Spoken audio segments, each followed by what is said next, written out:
Let's just start, 30,000-foot view. How do you think the hearing went today? Thought it was spectacular. I mean, the fact that it happened at all is amazing. Congress went 50 years without touching this, no hearings at all. Now we've had several in a row, and these members have. It's a steep learning curve, but they've obviously educated themselves and are deeply interested in it. What really strikes me is 2 years ago we had that first hearing, 2023. The difference in just like the caliber of questions from members between then and now, y'all have educated them in some sense. Yeah, I think so. They've clearly done their homework. I mean, it's like, hey, what do you think about UFOs? It's this witness did what, this program did what. They've really done their homework and dug in. The video that was shown today, I think is pretty remarkable. Granted, we don't fully, I guess, understand what's going on in it, but what did you make of that moment and the committee's reaction to it? We've been hearing about this video for a while. Jeremy Corbell and I talked about it on the air a while ago. We hadn't seen it yet, but now that it's been released, awesome. Somebody had to leak that and put it out and put it in the right hands. A member of Congress had showed it to us in advance of the hearing, and it was pretty spectacular. I mean, a Hellfire missile hitting an unknown object, it bounces off, and then the object keeps going. That's some really interesting technology, whatever the hell it is. Can you explain Thread 3? There was a lot of discussion and admiration for how you were able to even get that at all. But how important is that to the larger narrative here? Thread 3 was a really big Russian UFO program.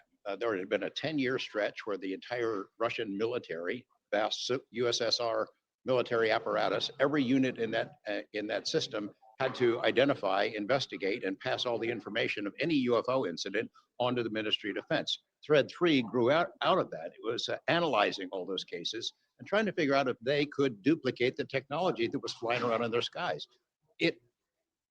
It leads me to believe that we would learn more from the Russians about what our American government knows about UFOs than we'd ever learn from the American government itself. And that's what we did. Yeah, I hear. Oh, it suggests that the superpowers in this world are trying to do the same thing. They're trying to figure out that technology and see if they can replicate it. And the first country that gets it wins. I've heard a lot of skeptical. Sure.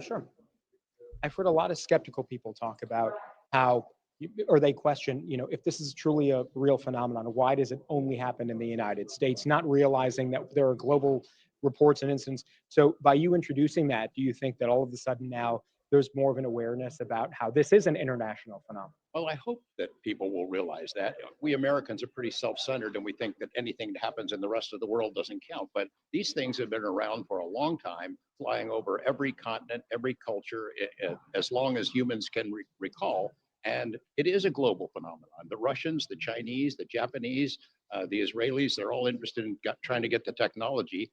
And, maybe events like this can help push us toward the stigma being released.